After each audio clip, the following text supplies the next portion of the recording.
Hello friends, welcome again to my channel Gujju તડકા. તો friends, તમે મારી ચેનલ પર નવા છો તો પ્લીઝ મારી ચેનલ સબસ્ક્રાઈબ કરો અને મારો આ વિડીયો ગમે તો પ્લીઝ લાઈક અને શેર પણ કરો. તો ફ્રેન્ડ્સ, આજની રેસીપી લઈને હું આવી છું ચોકબાર, જે બનાવવામાં એકદમ ઇઝી છે. તો આપણે હવે બનાવવાનું શરૂ કરીશું. તો સૌપ્રથમ આપણે અહીંયા એક પેન લઈશું અને પેનમાં દૂધ લઈશું. અહીંયા મેં 1 લીટર દૂધ લીધેલું છે.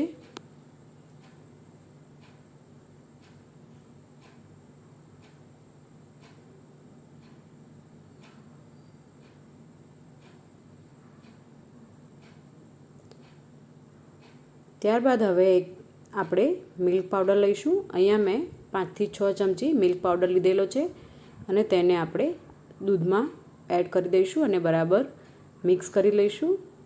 ગેસ આપણે અત્યારે હાલ ચાલુ નથી કરેલો, તો એકદમ મિક્સ થઈ જાય ત્યારબાદ હવે આપણે ગેસ ચાલુ કરી લઈશું, જેથી કરીને દૂધમાં ગઠ્ઠા ના પડી જાય.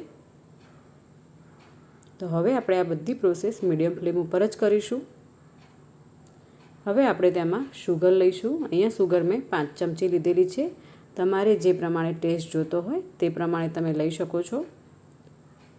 ત્યારબાદ હવે અહીંયા આપણે કોર્નફ્લોર લઈશું, જે અહીંયા 2 થી 3 ચમચી લીધેલી છે.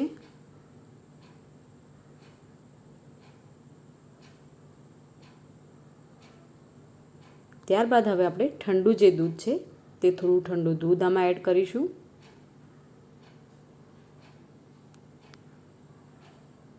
અને હવે આપણે સ્પૂનની મદદથી તેને બરાબર મિક્સ કરી લઈશું.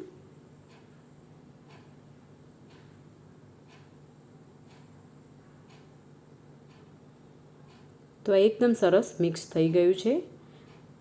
તો આપણે બીજી બાજુ દૂધ પણ હલાવતા રહીશું અને જે કોર્નફ્લોરવાળું આપણે બનાવેલું છે તેને થોડું થોડું કરીને આપણે આમાં એડ કરતા રહીશું અને હલાવતા રહીશું, જેથી કરીને તેમાં ગઠ્ઠા ના પડી જાય.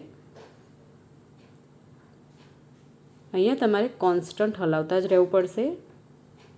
અને કોર્નફ્લોર નાખ્યા પછી આમાં ગઠ્ઠા પડવાનું વધારે સંભાવના છે, જેથી કરીને આપણે તેને હલાવતા રહીશું. તો તમે જોઈ શકો છો એકદમ ઘટ્ટ થવા માંડ્યું છે. તો હવે આપણે આને 2 થી 3 મિનિટ માટે ચડવીશું.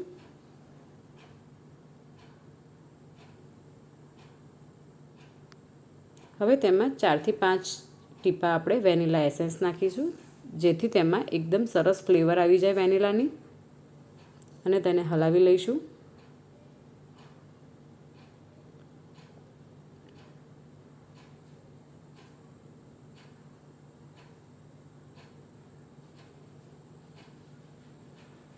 તો હવે આપણે ગેસ બંધ કરી દઈશું.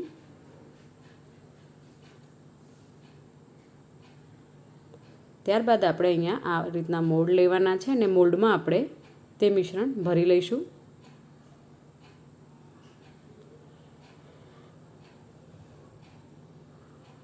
મિશ્રણ આપણે ગરમ ગરમ નથી ભરવાનું, ઠંડુ થાય ત્યારબાદ જ ભરવાનું છે. તો આ રીતના આપણે બધા મોલ્ડ રેડી કરી લઈશું.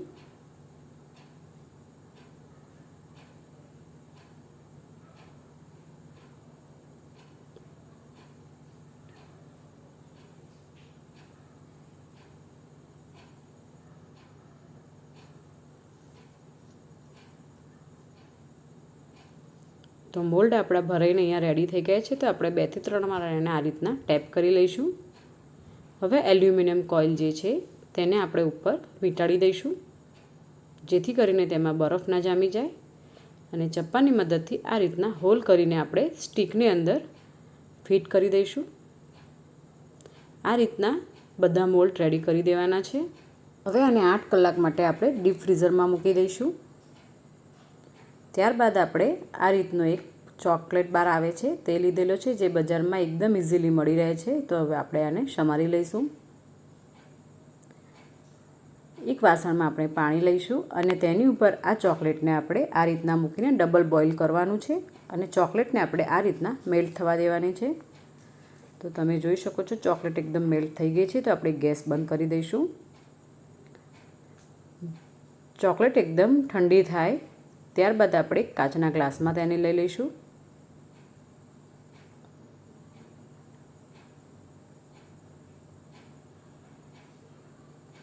ત્યારબાદ ફ્રીઝરમાંથી આપણે જે મોલ્ડ મૂકેલા છે તે બહાર કાઢી લઈશું અને રેપર આવી રીતના કાઢી લઈશું.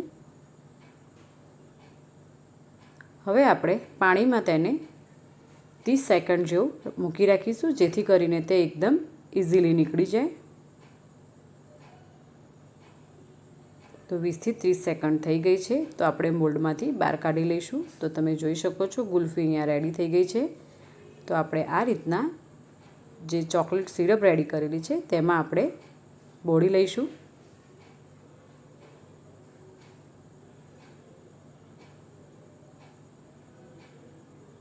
અને ત્યારબાદ આપણે તેને 30 થી 40 સેકન્ડ માટે હોલ્ડ કરી રાખીશું, જેથી તે ઓટોમેટિક ચોકલેટ સેટ થઈ જશે.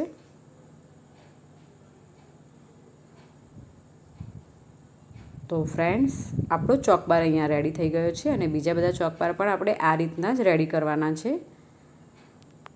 તો ફ્રેન્ડ્સ, તમને આ ચોકબારની રેસીપી કેવી લાગી? જો ગમી હોય તો મને કમેન્ટ કરો અને મારો વિડીયો બને એટલો લાઈક અને શેર કરો. આવી જ રીતે આપણે મળતા રહીશું અવનવી રેસીપી સાથે.